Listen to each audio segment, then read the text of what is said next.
How to download movies on Telegram on a laptop.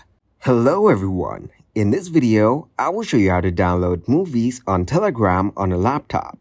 First, open up your Telegram account on your laptop. Now, you just need to select the chat that has the video you want to download. Then, right-click on that video. Click on the download. Now, click on Menu on your top left corner. Here, click on Settings. Click on the Data and Storage. Make sure you have Auto Download Media turned on. That way, videos will be downloaded automatically. Now, go to the videos. Make sure all the options are turned on. Now you can download any video on Telegram and save it to your laptop. Thank you guys for watching this video. Hope you got some value. Make sure to like the video and subscribe to the channel to get notified for new videos. See you in the next one.